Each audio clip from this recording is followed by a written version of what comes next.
اعوذ باللہ من الشیطان الرجیم۔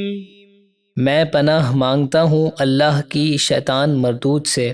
بسم اللہ الرحمن الرحیم۔ اللہ کے نام سے شروع جو نہایت مہربان بے حد رحم فرمانے والا۔ وَلَقَدْ آتَيْنَا مُوسَى الْكِتَابَ فَلَا تَكُنْ فِي مِرْيَةٍ مِّن لِقَائِهِ وَجَعَلْنَاهُ هُدًى لِبَنِي إِسْرَائِيلَ۔ اور بے شک ہم نے موسیٰ کو کتاب یعنی توریت عطا فرمائی، تو تم ان کے ملنے میں شک نہ کرو، اور ہم نے توریت کو بنی اسرائیل کے لیے ہدایت بنایا۔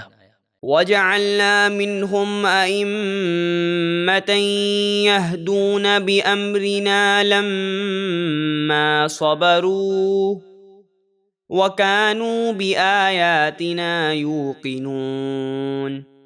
اور جب بنی اسرائیل نے صبر کیا تو ہم نے ان میں سے کچھ امام یعنی انبیاء اور علماء بنائے جو ہمارے حکم سے لوگوں کو ہدایت دیتے تھے، اور وہ ہماری آیتوں پر یقین رکھتے تھے۔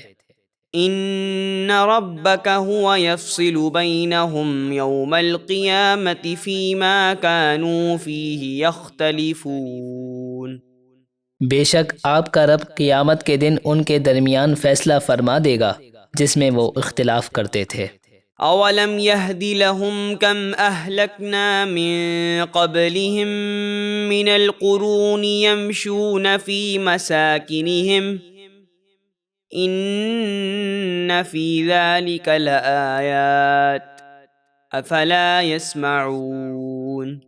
اور کیا ان اہل مکہ کو اس بات سے ہدایت نہ ہوئی کہ ہم نے ان سے پہلے کتنی ہی نافرمان قومیں ہلاک کر دیں جن کے گھروں میں وہ چلتے پھرتے ہیں؟ بے شک اس میں ضرور نشانیاں ہیں، تو کیا وہ سنتے نہیں؟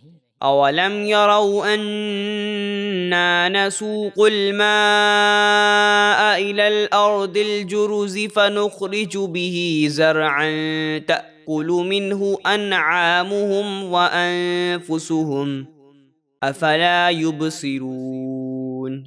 اور کیا انہوں نے نہ دیکھا کہ ہم خشک زمین کی طرف پانی بھیجتے ہیں، پھر اس سے کھیتی نکالتے ہیں جس سے ان کے چوپائے اور وہ خود کھاتے ہیں، تو کیا وہ دیکھتے نہیں؟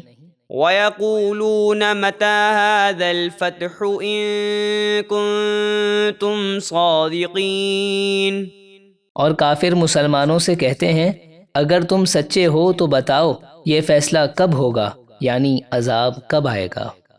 قُلْ يَوْمَ الْفَتْحِ لَا يَنفَعُ الَّذِينَ كَفَرُوا إِيمَانُهُمْ وَلَا هُمْ يُنظَرُونَ۔ اے حبیب آپ فرما دیجئے فیصلے کے دن جب عذاب آئے گا تو کافروں کو ان کا ایمان کچھ نفع نہ دے گا اور نہ انہیں مہلت دی جائے گی۔ فَأَعْرِضْ عَنْهُمْ وَانتَظِرْ إِنَّهُمْ مُنتَظِرُونَ۔ تو آپ ان سے منہ پھیر لیجئے اور انتظار کیجئے، بے شک وہ بھی انتظار کر رہے ہیں۔